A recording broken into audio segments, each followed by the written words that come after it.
Okay, so uh, good evening, everyone. First of all, let me congratulate and extend my best wishes to Jain ISHRAE student chapter for organizing this FDP on the topic of advancement of HVAC and R. The topic chosen are very relevant and very uh, uh, advanced, actually, ranging from non-conventional refrigeration systems to radiant cooling to two-stage evaporative cooling and advancement in data center cooling. And the resource person are eminent person from academia and industry.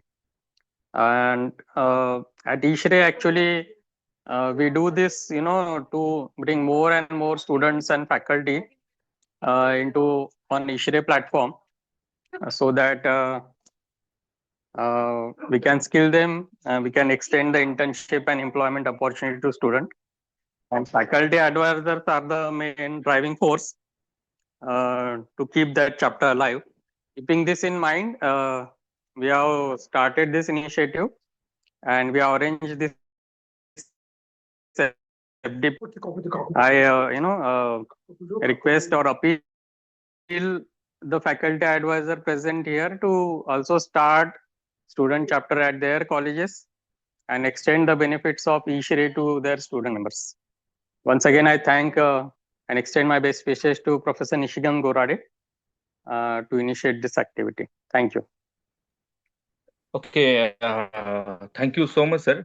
Now I am requesting to the head of the department, Mr. Paresh Pawar, sir, to address shortly to the participant. Good evening, everyone. Good evening, Gaikwad sir, Raut sir, and good evening all. Gode sir, am I audible?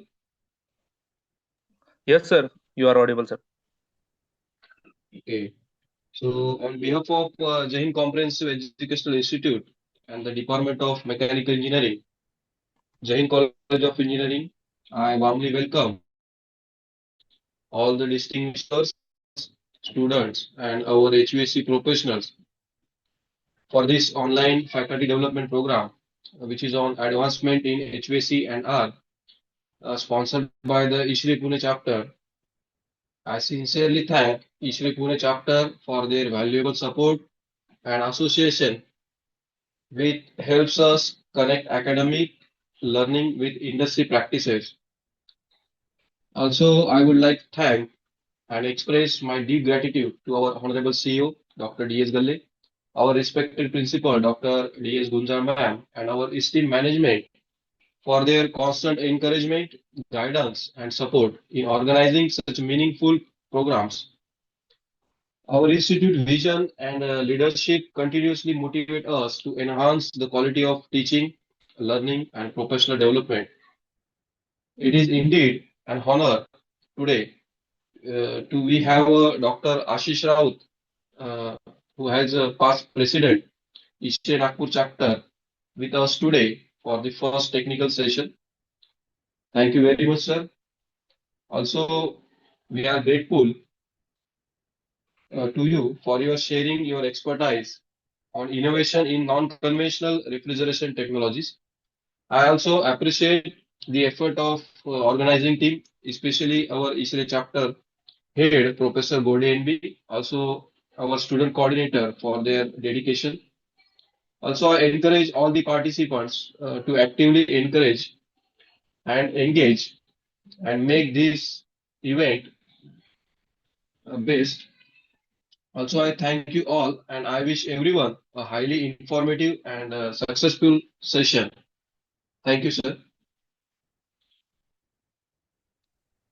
Uh, I am again welcome to the all the participant here, and now hand over to the Dr. Ashish Raut, sir. Please start, sir.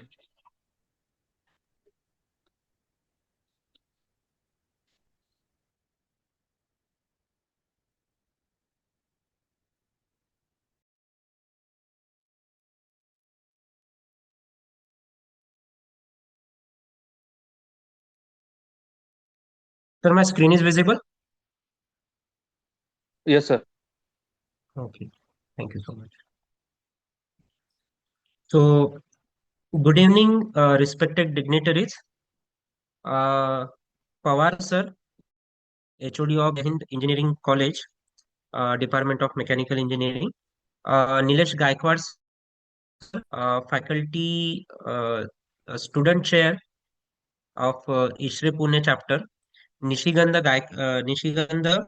Gorde sir, faculty advisor of the Jai Hind Engineering College. Uh, the respected faculty members who joined this FDP,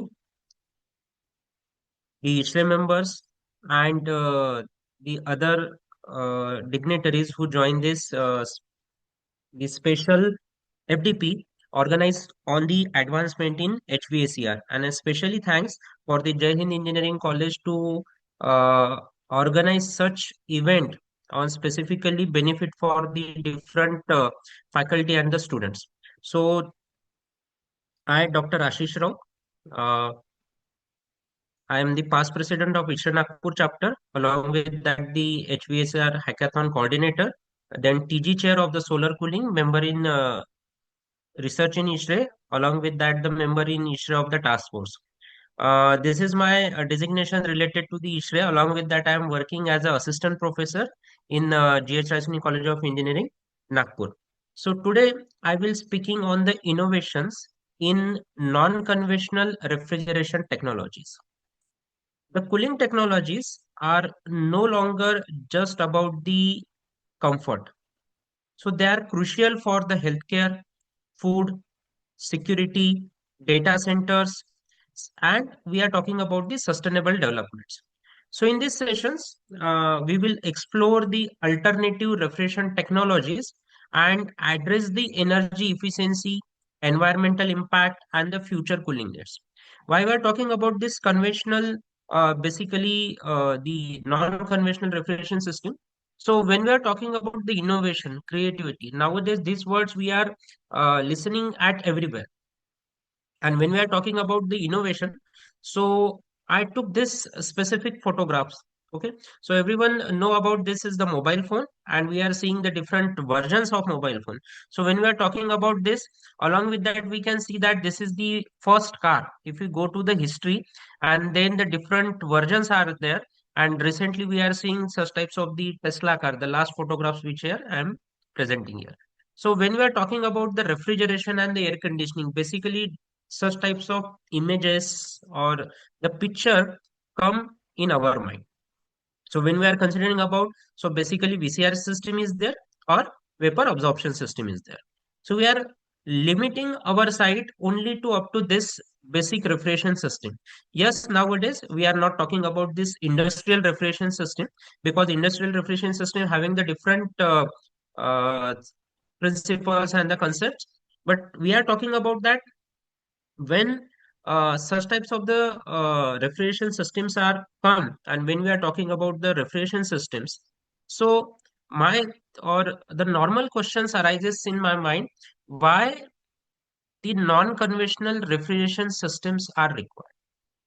So when we are considering about it, basically the the cooling demand that worldwide increasing rapidly.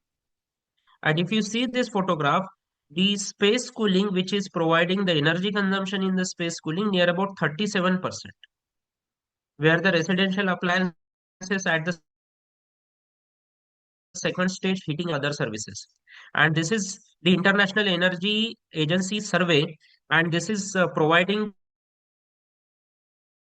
the source for 2018 to 2022. So when we are considering about this increasing rapidly growth, so according to the global energy reports, the refrigeration and the air conditioning together consume near about one-fifth of the total electricity that we are producing.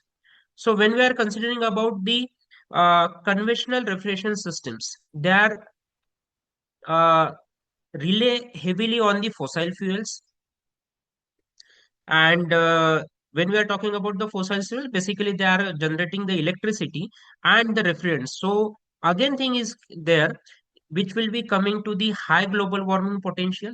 The environmental concerns are there, and when we are talking about the environmental concerns and the other things, so everyone know the global warming, the ozone depletion, the change in temperature. If you recently see, the seasons are also changing, the water level is increasing, and so many effects are there. So due to such the international agreements, like we are talking about the Kigali Amendment and use of the HFC referents, they are now the phased out. So everyone, we know about the Montreal and the Kyoto Protocol, and the latest amendment is also there. So hence, there are the urgent need for this low carbon, and we are talking about the energy efficient cooling solutions. So this is where the technologies, they are become extremely important. So here you can see the phase which is provided for the HFC emissions for the Indian or the Indian government, which is decided. So this is the basic reason why we are considering about the non-conventional refrigeration picture for there. And the next question arises, when we are talking about the non-conventional refrigeration system, so what are the non-conventional refrigeration systems are there? So when we are talking about the non-conventional refrigerants refers to the cooling systems and that do not rely solely on the traditional vapor compression systems or the vapor absorption systems. So everyone know about this. We are talking about the VCR cycle and the VAR cycle. So these are the conventional systems till now we are utilizing as the most. And if you see the in the industry, the VCR cycle and the VAR cycle, both systems are heavily utilized. So when we are talking about this systems, basically they are utilizing the renewable energy, the non-conventional refrigeration systems. And everyone know what are the different types of the renewable energy sources are there. We are talking about the tidal energy, wave energy, solar energy, wind energy, hydropower, biomass, geothermal, and so many things are there. So we are not discussing about that because uh, along with that, many times we are utilizing the waste heat also from the industry in the non-conventional refrigeration systems, and they are operating based on the alternative physical principle, just like we are talking about the thermoelectric or we are talking about the magnetic effects. So the primary goal is to reduce the energy consumption, minimize the environmental impact, and enable cooling of grid, or we can talking about the low energy scenario. So this is why we are considering about the non-conventional refrigeration systems.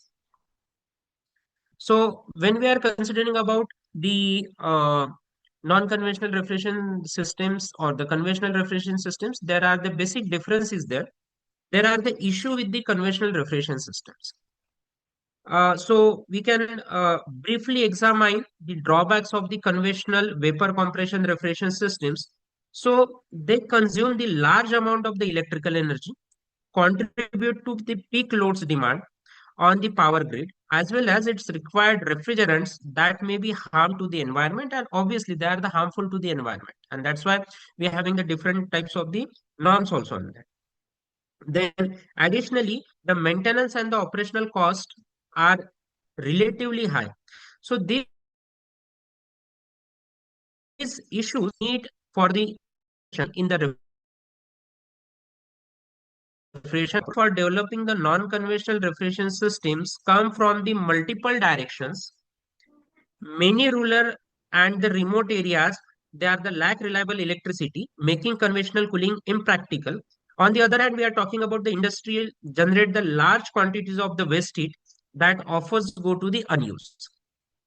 So the non-conventional refrigeration allows us to utilize the renewable energy and the waste heat that helping achieving the net zero target and improving the energy sustainability. So when we are considering about this, so there is the classification of conventional refrigeration systems. So the non-conventional refrigeration technologies can be classified into the several category, not only limited to this, but more are there. So solar refrigeration, thermoelectric, magnetic, adsorption, advanced absorption, ejector, cryogenics, hybrid systems, and so many things are there. Each technology has unique working principle, advantage, and the application area. It's not like that everyone or the all the non-conventional refrigeration system utilize at the everywhere. So we are discussing about the few. So first I'm going to discuss about the solar refrigeration. So as the name indicate, the solar refrigeration that use the solar energy to produce the cooling. And basically, when we are talking about this, these pictures come into our mind when we are talking about the solar refrigeration system. So the solar panel is there, controller is there, battery is there, and we are running the refrigerator. So this is the basic picture come to the mind when we are talking about the solar refrigeration. But this is not the scenario, not only limited to. When we are talking about this, so solar cooling that is based on, so it can be categorized into the direct solar cooling and the indirect solar cooling. So indirect system solar energy first convert into the electricity or the heat, and which so when we are talking about the solar refrigeration is particularly suitable for the countries with the high solar radiation like the India.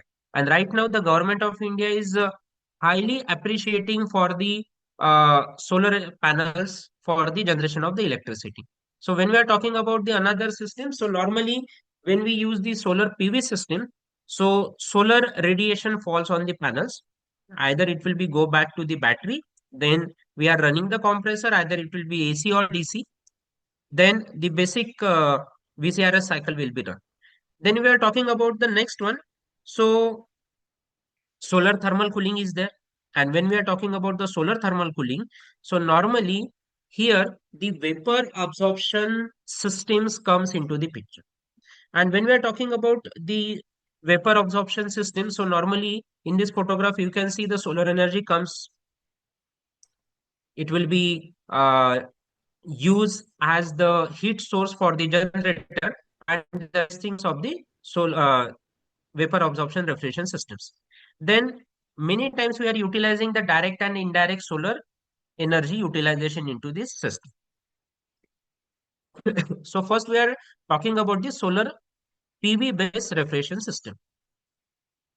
So in PV based system, solar panels, they are generating the electricity to operate the DC compressors. So recent advancement that includes variable speed DC compressor that adjust automatically to the solar availability. Then many times batteryless systems using the thermal storage are also being developed to the reduce this cost. So here you can see in the picture the PV module directly converted into inverter, and we are utilizing the energy.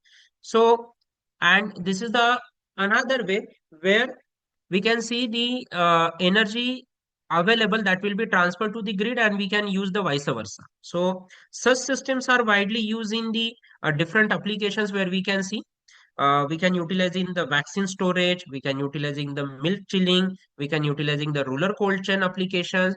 So in photographs you can see this is the one of the portable cooler which is 100% run by the solar energy on the solar panel. So either it may be a PV based systems, and we can use applications for the different. Then we are talking about the solar thermal absorption systems. And normally when we are talking of the absorption system, so aqua ammonia systems come into the picture. We are utilizing the different types of the lithium bromide systems, or we are utilizing the three fluid refrigeration systems. So when we are considering about the such types of the solar thermal absorption refrigeration systems, they are utilizing the heat instead of the electricity. And when we are utilizing, so common working utilizing that lithium bromide, water, ammonia, and many times the solar collectors provide the heat required to drive the absorption cycle. So these systems are well suited for the large scale application such as hospitals, hotels, or institutional buildings. And in this systems, we are utilizing the different types of the solar energy for the generation of the cooling effect. So the we can talk about the recent innovations uh, in the solar refrigeration. So they are focusing on the improving the efficiency and the reliability. We can consider about the solar concentrator, hybrid PV thermal systems, AI-based tracking system. Several hospital and the cold storage facilities in India, they have successfully implemented the solar cooling systems. And nowadays also, the government of India is also suggesting for the such types of the solar thermal absorption or the solar PV based refrigeration systems. Now, when we are talking about the thermoelectric refrigeration system, so this is the second stage for the non-conventional refrigeration system. So thermoelectric refrigeration operate based on the Peltier effect. So it having no moving parts, compact and the silent in operation. Only portion is there that we are talking about. So the electric current that will be flow through the two dissimilar metals or the dissimilar materials, and heat is absorbed at the one junction and rejected at the another junction. So it is a reverse of the Seebeck effect, and we are utilizing. So the absence of the any moving part that makes this system silent and highly reliable. So nowadays we can see our mobile phone, laptops, or the any other electronics devices, they are going to thin. The reason behind that, the heat sink, they are utilizing the thermoelectric refrigeration systems. So normally the basic principle is the thermoelectric effect. We can utilizing the same device for the power generation, or we can utilize the same device for the refrigeration. So when we are providing the electrical energy as the input, so it is acting as a refrigeration mode. When we providing the heat, so it will be generating the power source. And if you see, the size is very small. It will be utilizing the different thermoelectric coolers. Now I have one video which show you this basic idea of the thermoelectric cooling. Sir, this video is visible? Yes, sir. Visible, sir. Okay, thank you. So here you can see how the basic thermoelectric cooling is working. It's a very simple type. The negative, positive, P type, N type materials are there, and we learn all these things, or we are teaching also this. So this semiconductors material, we are utilizing it, and it will be utilizing for the cooling, heating, and the power generation. So the cooling mode, when we are providing the current, so the upper surface, the color will be going to change. Now here, the current flow that will be indicating in this video.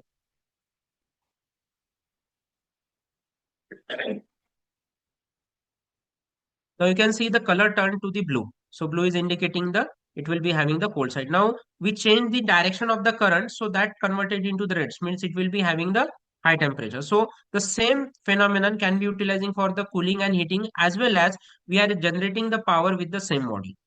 So when we are considering about such types of the systems, this will be very beneficial, and it can be utilizing for the different application. Here the different technological benefits are mentioned. So when we are talking about the innovations in the thermoelectric cooling, or the prior to that, we are talking about the advancement in the materials, nanostructure semiconductors, hybrid thermoelectric systems. So the current research focus on developing the advanced thermoelectric materials with the higher efficiency. Nanostructure materials, hybrid system combining thermoelectric model with the heat pipes, and they are being explored. So these systems are increasingly used in the electronics cooling as well as the medical devices.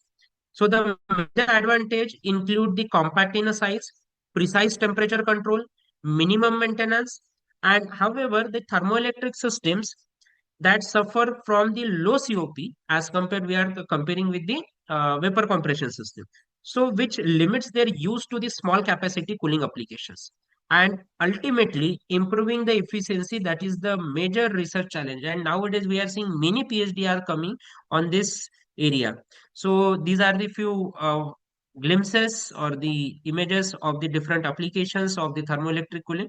These are the commercially available coolers which are running on the car battery. We are utilizing it, and you can see in this third photograph, so the thermoelectric module is attached over the heat sinks.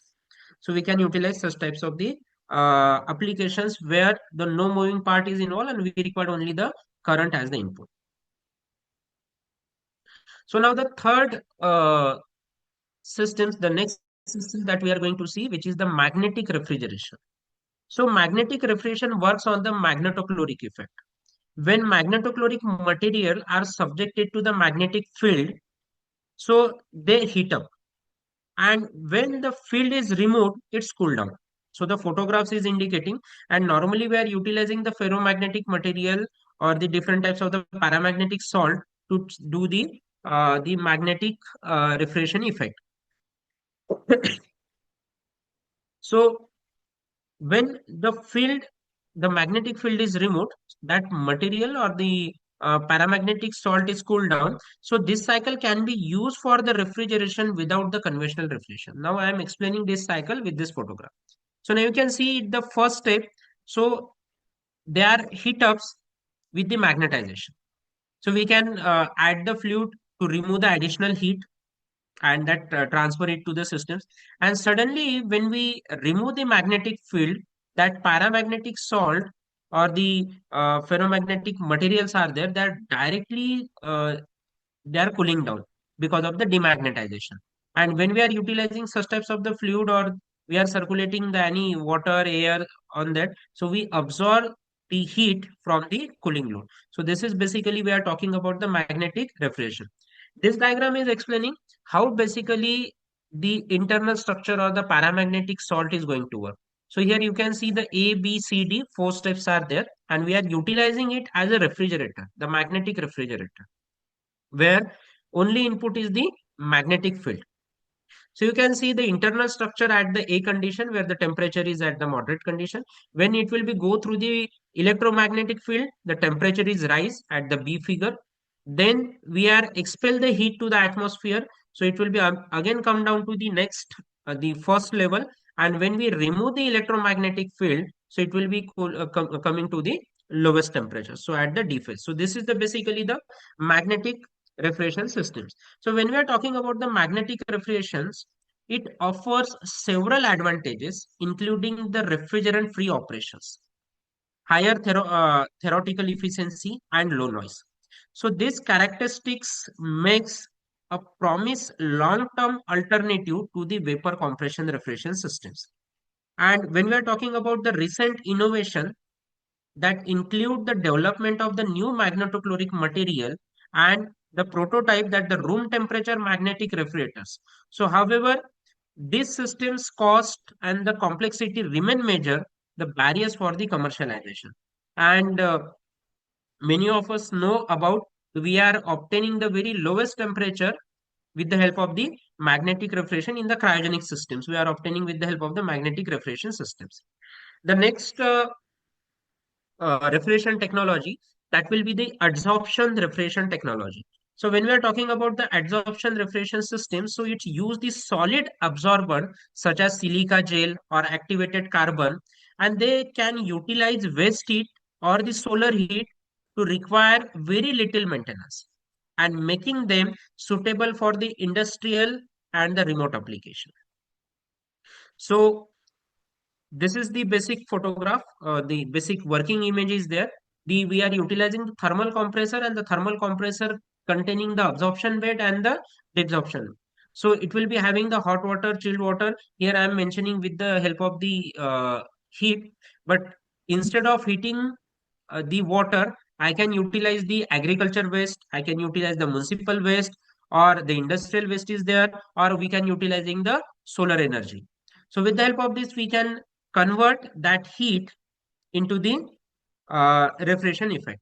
So this is the uh, extracted view for that particular portion where we can see in the adsorption system is going to working. So recent development that include the composite absorbent and improve heat exchanger designs. So this innovation enhance the heat transfer and reduce the cycle time, making adsorption systems more practical. So many times we are considering about the adsorption and adsorption. Only difference is B and D.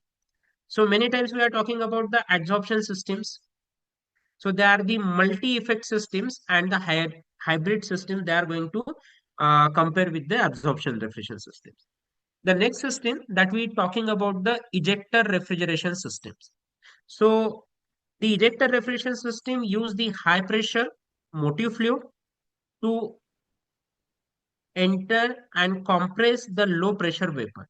So this is the very simple, the robust, suitable and utilizing for the low grade. So here you can see in the diagram, the low grade waste heat that will be entering into the particular nozzle, the compression zone is there, and we are separating it, the lower side evaporator, the higher side condenser, which is indicated by the two different colors, and we are utilizing basically just like the VCRSI. So another modification into that, we can see how the basically ejector refrigeration systems we can utilize, and with the help of this ejector refrigeration systems, we are converting that the uh, ejection into the refrigeration. So recent research that focus the CFD optimization into the ejector design and the variable geometry ejectors. These improvements significantly enhance the system performance and the efficiency. And so many things are going to working on this. So next one, we are talking about the steam jet refrigeration system. Now, when we are talking about the steam, ultimately its temperature is very high. We are talking about the 100 degrees Celsius and the plus, but the same steam can be utilized, or it is utilizing for the refrigeration systems.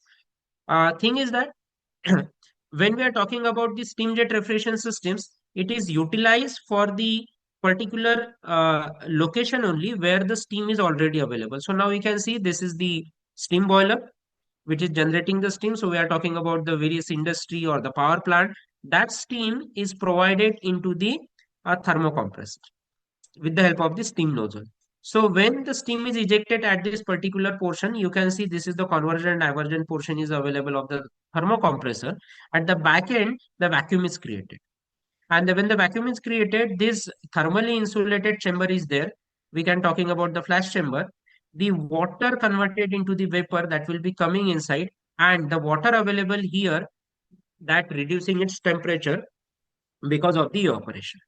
Now here we are receiving the water at the very low temperature, and it is going up to the 4 degrees Celsius. This is the basic disadvantages of these systems, that we cannot achieve the lower temperature below the 4 degrees Celsius. Again, that water from the AC plant return with the help of the spray, the makeup water is added. Again, whatever the steam is there, that will be sent to the condenser through the pump. It will be again sent to the boiler. So this is the particular portion where we can see the steam jet refrigeration system is going to work. So if you see, this is the actual photograph of the steam jet refrigeration system, and the size is very huge. So it can utilize only the industry where the excess amount of steam is available. This will be not suitable for the domestic application.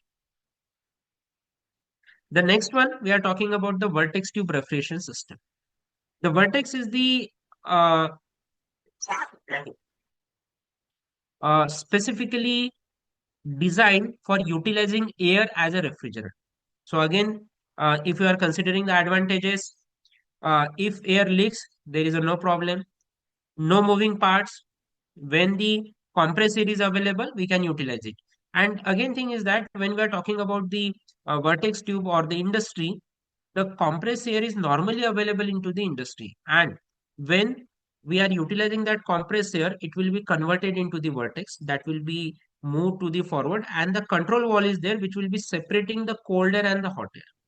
So the cold air that will be moved inside, and with the help of the draft tubes, it will be coming the one side of the vertex tube, and the another side we are getting the hot air. So the various applications are there. The paper industry is there, the textile industry is there, where we are utilizing the vertex tube refrigeration systems, where we are having the hot air and the cold air simultaneously. Even though on the tool we are utilizing the vertex tube refrigeration, the limitation is that it having the very limited portion for the cooling application.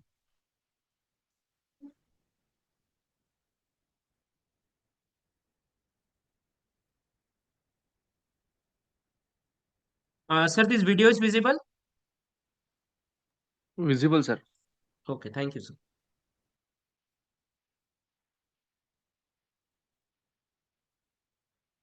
So this is the video of the vertex tube refrigeration system, how the vertex tube works, the working principle.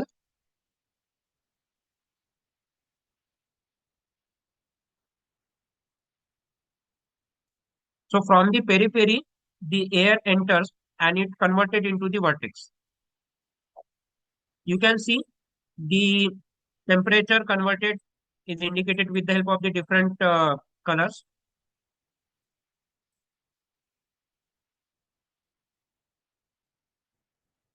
So one side we are obtaining the hot air, another side we are obtaining the cold air.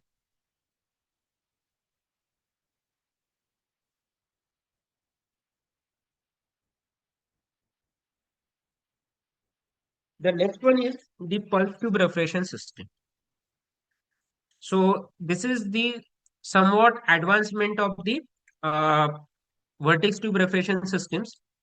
Here we are having the movement of the air or movement of the particular portions where we are obtaining the compressed volume of the gas that will be moving through the regenerator where the after cooler and the cold heat exchanger is there.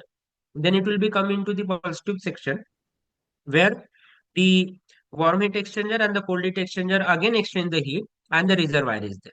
So the gas that will be moving between these particular portions and we are obtaining the cooling effect. So this diagram explain it further where we can see this is the first step where the two pistons are there and the regenerator portion is available here. When we compress the gas, the gas is available here and we are compressing with the one of the piston. So the heat rejecting with the help of this particular regenerator. Now what happened? The compressed gas moving through the regenerator and it will be forcing the second pistons to move back. But now because of the heat transferred to the regenerator, the air having the lower temperature and when it will be moving, the piston will be going, sorry, when it will be moving back, so the air is going to expand and again it will become the compressing, it will become to the first step. So this portion is continuously going on and with the help of that we are obtaining the specific cooling effect with the help of the pulse tube refrigeration technology. So it can be utilizing in the different applications, aerospace, space technology.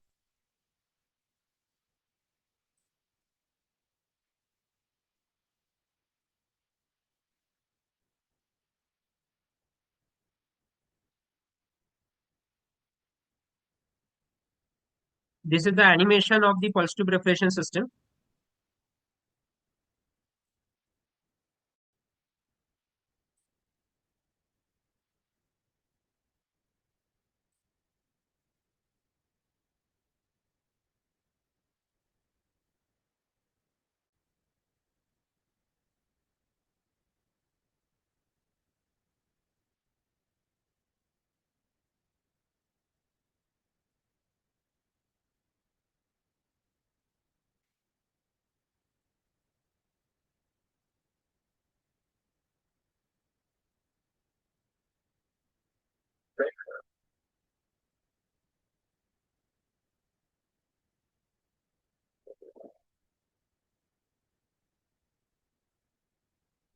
So we are talking about the hybrid refrigeration systems.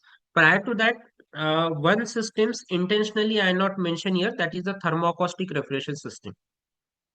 In last I think student development program, I delivered the basic about the thermoacoustic refrigeration system, which is also the part of this the specific the non-conventional refrigeration systems where we are utilizing sound as the uh, basic input for the obtaining the cooling effect. So when we are talking about the hybrid refrigeration systems, so these systems combine two or more refrigeration technologies as indicating into the slide. So that include solar assisted vapor compression system, thermoelectric assisted systems, which improve the efficiency and maintaining the reliability. Along with that, we can use the solar absorption, solar system plus absorption, PV plus VCRS, thermoelectric plus compression. So these emerging technologies such as the electrochloric, parachloric, electrochloric refrigeration, they are also still in the early research stage, but they are show the promising future for the potential. So when we are considering about this various uh, non-conventional refrigeration systems, they can utilize into the different areas. Hospitals are there, healthcares are there, cold storages, food preservation, data center, rural cooling, and this non-conventional refrigeration finds application in many cold chains, uh, many applications. Along with that, the India has successfully implemented solar cold storage projects, while globally magnetic refrigeration that is being exploring as the research laboratories and the pilot projects. So we are not limiting the applications of these non-conventional systems to a particular portion. They are utilizing in the various applications because of the environmental concern, because of the disadvantages of the conventional refrigeration systems. So when we are talking about the technical challenges, so despite progress, challenges remain the terms in terms of the efficiency, in terms of the cost, material availability, and the large scale implementation. So these fields offer excellent research opportunity for the faculty and the student, particularly in the material science, CFD modeling, system optimization, and nowadays we having the AI based control systems. So the future of refrigeration there lies in the sustainable, refrigerant-free, and the smart cooling systems. So they are aligned with the global climate change. And when we are talking about here, the future trend there come with the net zero, refrigerant-free, smart AI based, and at the future of refrigeration that lies on the sustainable refrigerant-free systems. This, I can say, the academia plays a very vital role through the industry collaboration that the industry or the different research organization they are funding the research projects and the academia can utilize it to develop the different types of the non-conventional refrigeration systems so they can be the future ready, and for that we require the strong research teaching scope for that particular. So here I can say to in summarize where the non-conventional refrigeration systems they are utilizing for essential for the sustainable development. Their innovation potential is very there, and we as the faculty are the playing the key role for shaping the future for the cooling technologies here. So this is from my side. Is there any questions related to this? So we can do with the question answer session.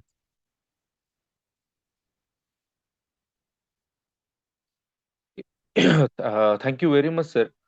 If anyone having any questions, you can unmute yourself and ask the question.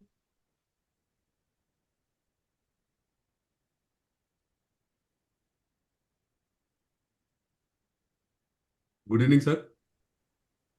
Good evening, sir. My name is Abhay Santoshwar. I'm from ISHRAE, Nagpur. Sir, what could be the reason that so nice technologies, though they are available, they are not being commercialized till date? So the reason behind that the low COP as compared to the vapor compression and the vapor absorption. And the second thing is the high initial cost. Okay.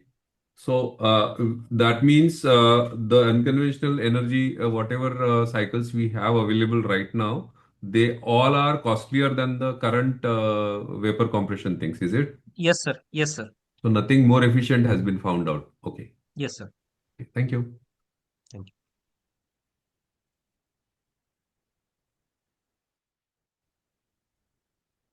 you. Anyone?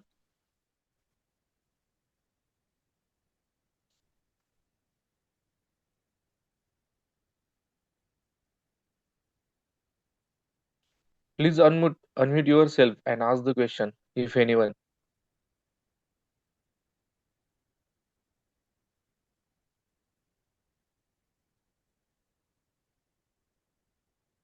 Okay, sir. I think there is no any question from the participants, sir.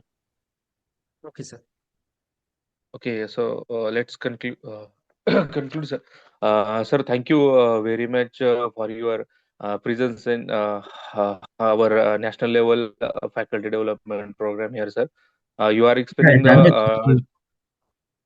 Is there anyone asked to question, sir? Yeah, Uh, myself, Sudhir, in Sri Vishakhapatnam chapter. okay, sir. Please ask, sir.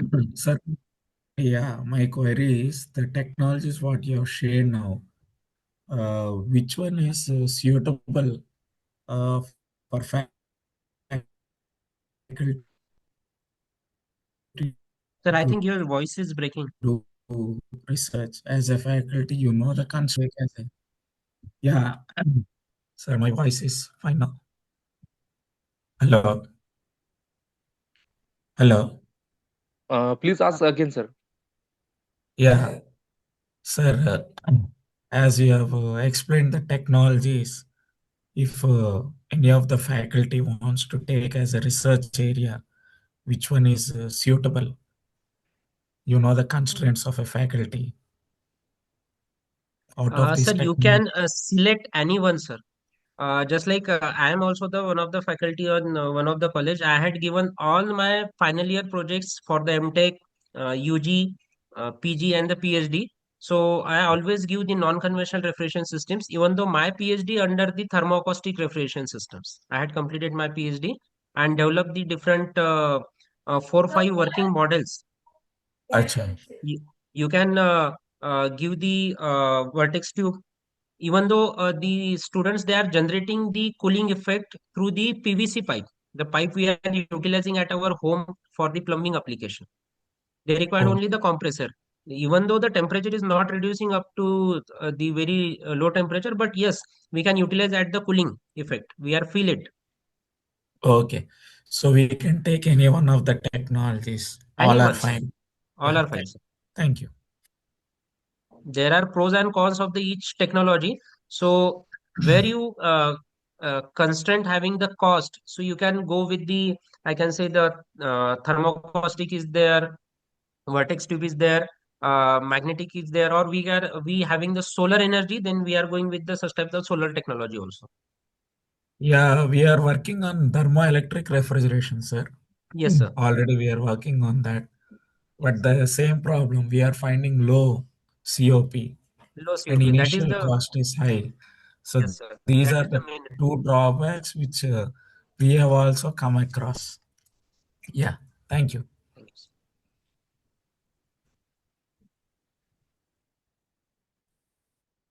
Hi Ashish sir, Jignesh here. Yes, sir.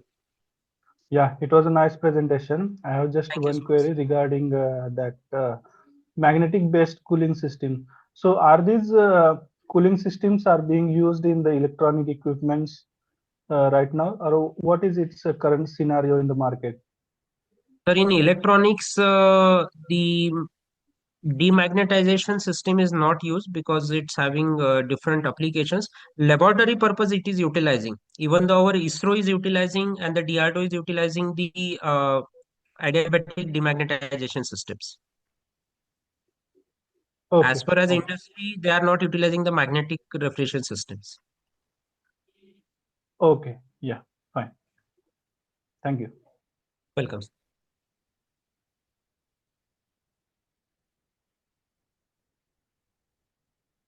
Okay. Anyone want to ask the question, sir, to the sir?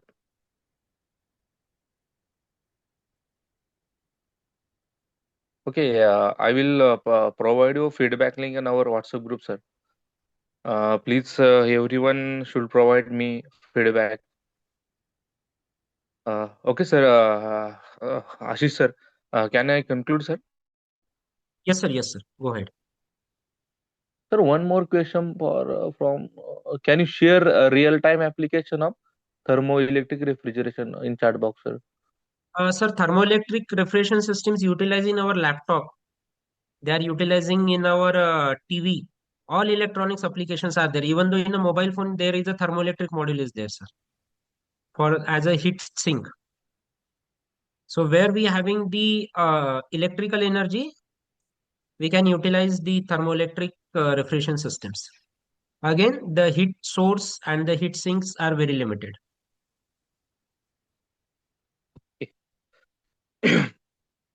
Sir, thank you very much, sir. You are explaining to us the magnetic refrigeration system.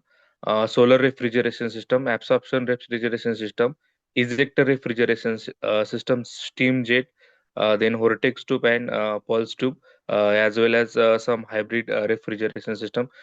Thank you so much, sir, for your valuable time.